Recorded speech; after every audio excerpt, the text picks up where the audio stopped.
Hello guys, welcome back to my channel love to stitch. তো আজকে আমি আপনাদের সঙ্গে শেয়ার করব এই প্রিন্সেস কাট ব্লাউজটার কাটিং অ্যান্ড স্টিচিং। তো আপনারা দেখতেই পাচ্ছেন আজকে ভিডিওটা একটু ব্লার হয়ে গেছে, কারণ কি বলবো, আমি বুঝতে পারিনি যে ভিডিওটা করবার সময় যে ব্লার হয়ে গেছিলো। তো অবশ্যই কষ্ট করে একটু দেখে নিন, এই পরেতে নেক্সট ভিডিওগুলো আপনার কোনো অসুবিধা হবে না। তো আমি প্রথমেই দেখিয়ে রাখি, আমি পুট নিয়েছি, যেটা আমার শোল্ডার, মানে যেটা কাস্টমারের শোল্ডার, সেটাকে প্রথমে হাফ করে নিয়েছিলাম। তারপর হাফ করে নিয়েছি, হাফ করে নিয়ে সেই মাপটা নিয়ে নিয়েছিলাম। আর আর্মহোল নিয়েছি, যেটা চেস্ট, সেটাকে আমি 6 দিয়ে ভাগ করেছি।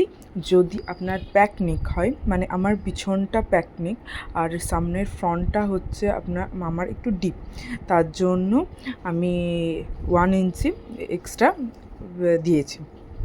তো যেটা আসবে সেটা আপনারা নিয়ে নেবেন। তারপরে অবশ্যই চেস্টের মাপ নিয়ে নেবেন, ওখান থেকে চেস্টের 4 ভাগ, আর 3 ইঞ্চি এক্সট্রা নেবেন, কারণ ওখানে 3 ইঞ্চি ডট পড়বে, আর 1.5 ইঞ্চি ডট পড়বে, আর 1.5 ইঞ্চি আপনার মার্জিন।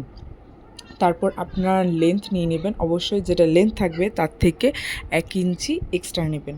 দিয়ে ওখান থেকেও আপনারা যেটা কোমর, তার 4th ভাগ নিয়ে নেবেন, আর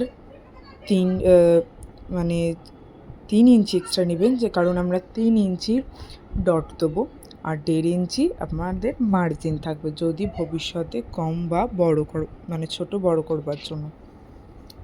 তারপর আমি উপর থেকে আমি মাপ নিয়ে নিচ্ছি আমাদের এপেক্স পয়েন্টে। এপেক্স পয়েন্ট সবারই সমান হয় না, আপনারা মাপ নিয়ে নেবেন। তারপর এপেক্স টু এপেক্স পয়েন্টেরও মাপ নিয়ে নিচ্ছি। এখানে এপেক্স টু এপেক্স পয়েন্ট ছিল 8, আর এপেক্স পয়েন্ট ছিল 11.5। তো আমি কোমর থেকেও সবসময় এপেক্স টু এপেক্স যেটা থাকবে তার থেকে 1/2 ইঞ্চি কম নেবেন, দিয়ে লাইনটাকে সোজা করে নেবেন। এরপর এই সাইড থেকে আমি 3 ইঞ্চিতে দাগ দিচ্ছি, দিয়ে আবার সেই ডট যেখানে এপেক্স পয়েন্ট নিয়েছি সেখান থেকে এই লাইনটা মিলিয়ে নিলাম। এরপর এর মাপটা আমি নিয়ে নেব, এই লাইনটার মাপটা নিয়ে। এরপর এই লাইনটাকে আমরা 3 ভাগ করব। প্রথমে হাফ করলাম, তারপরে এর আবার হাফ করে নেব। এইখান থেকে আমরা 1/2 ইঞ্চিতে বাইরে দাগ দেবো, আর এখান থেকে 2 সুত মতো দিয়ে এরপর একটা সুন্দর রাউন্ড শেপ দিয়ে দেব। দেখুন যেরকম আমি হালকা হাতে রাউন্ড শেপ দিচ্ছি সেরকমই। এরপর এই সাইডের যে মাপটা নিয়েছিলাম ঠিক সেই রকমই মাপ নিয়ে নেবো, দেখবো কত দূর আসছে। এখানে দেখুন যতটা এসছে সেইটার ডবল এই সাইড থেকে নিয়ে নিতে হবে, দিয়ে একটা লাইন, তেরছা লাইন আপনার টেনে নেব, যাতে আমাদের এটা মানে কাপড়টা উঠে না থাকে। এরপর আমাদের যেখানে আর্মহোলের শেপ দিয়েছি সেখান থেকে 1.5 ইঞ্চিতে দাগ দেবো, এবং তার উপরে 0.75 কারণ দাগ দিলাম ওইটা, কারণ এখানে আমরা 3 ইঞ্চি নিয়েছি ডটের, সেই 3 ইঞ্চির আমরা হাফ নিয়ে নেব। তো ওইখানে লাইনটা সোজা করে নেব, দিয়ে ওইখান থেকেই আমরা 1.5 ইঞ্চিতে একটা গ্যাপ নিয়ে আবার একটা লাইন টেনে নেব, দিয়ে এই সাইডে যে লাইনটা টেনেছি সেই লাইন বরাবর সমান করে নেব। দেখুন আমি মাপটা দেখে নিয়েছি যে মাঝখানে 1.5 ইঞ্চি ভাগ আছে নাকি। এরপর যেখানে আমরা চেস্ট লাইন নিয়েছি তার নিচে আমরা 1/2 ইঞ্চিতে একটা দাগ দেব। তো 1/2 ইঞ্চি দাগ নিয়ে যেখানটা আমাদের লাইনটা মিলেছে সেই লাইনটায় একটা সোজা দাগ নিয়ে এরপর আমরা এখান থেকে একটা আর্মহোলের শেপ দিয়ে নেব। এরপর দেখুন এখানটা আমাদের কমপ্লিট হয়ে গেছে। এখানে যে লাইনটা নিয়েছিলাম এটাকেও আমরা হাফ করব। হাফ করে সাইড থেকে আমরা 1/2 ইঞ্চিতে দাগ নিয়ে নেব, দিয়ে একটা সুন্দর রাউন্ড শেপ দিয়ে নেব। প্রিন্সেস কাটে দেখবেন একটা সুন্দর রাউন্ড শেপ থাকে। আমি বুঝতে পারছিলাম না কেন যে আমার এতটা ব্লার হয়ে যাচ্ছিল। তারপরে আবার এই কোমর সাইডে, এরপর এটা হবে কোমরের বেল্ট, তার জন্য যতটা বেল্ট হবে ততটা আমি 3 ইঞ্চির বেল্ট হবে, আমি 3 ইঞ্চিতে দাগ নিয়ে নিয়েছি। এরপর দেখুন সাইড থেকেও 3 ইঞ্চিতে দাগ নিয়ে একটা সোজা লাইন টেনে নেব, আর সামনের দিক থেকে আমি 3.5 ইঞ্চিতে দাগ দিয়েছি, যাতে একটা রাউন্ড শেপ আমি আনতে পারি।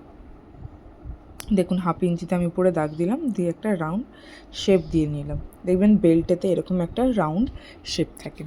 অবশ্যই মনে রাখবেন আমরা যেটা সাইড থেকে কমিয়েছি সেইটাই এখান থেকেও কমাতে হবে। এই সাইড থেকেও যখন প্রথমে কমিয়েছিলাম, না হলে জিনিসটা ফিনিশিং আসবে না। তার জন্য আমরা এখান থেকে কমিয়ে নেব, কিন্তু ওটা পরে কমিয়ে নিচ্ছি। আপনারা যতটা আপনারা শোল্ডার রাখতে চান সেই মাপটা নিয়ে পুরো গলায় যতটা লেন্থ রাখবেন, আমি 7 ইঞ্চ রাখছি, দিয়ে একটা সুইটহার্ট শেপ দিয়ে নিচ্ছি। সুইটহার্টের অনেক রকম শেপ হয়, তো আমি এরকম শেপটাই দিচ্ছি। এরপর সাইড থেকে আমি ওইটা কমাবো। তার আগে আমি অবশ্যই এটা কেটে নিচ্ছি, কাপড়টা যেটা এক্সট্রা মানে কাগজটা যেটা এক্সট্রা আছে। আপনারা অবশ্যই ফর্মাতেই আগে কাটবেন, কারণ ফর্মাতে কাটলে ফিটিংস মানে আপনারা বুঝতে পারবেন আর কাপড় নষ্ট হবে না। এখান থেকে দেখুন যেটা আমি কমিয়েছিলাম, এরপর এই দিক থেকে বেল্টের উপরে, ঠিক বেল্ট যতটা দাগ দিয়েছি ঠিক তার উপর থেকে আমি দাগটা দিয়ে নেব, দিয়ে আবার সেই তেড়ছা মিলিয়ে নেব। কিন্তু দেখলেন, এরপর কাটিংটা দেখে নিন যে আমি কীরকম করে কাটটা করছি।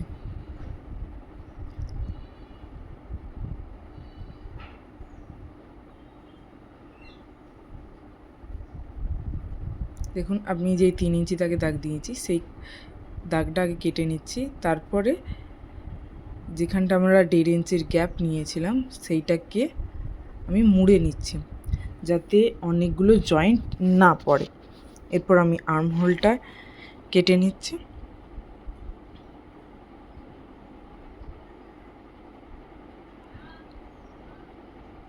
দেখুন ওইখানে একটুকু এদিক ওদিক হয়েছে, ওইটাকেও আমি ক্লিয়ার করে নিচ্ছি। ভালোভাবেই কেটে নেবেন, অবশ্যই হাত চেপে চেপে কাটবেন।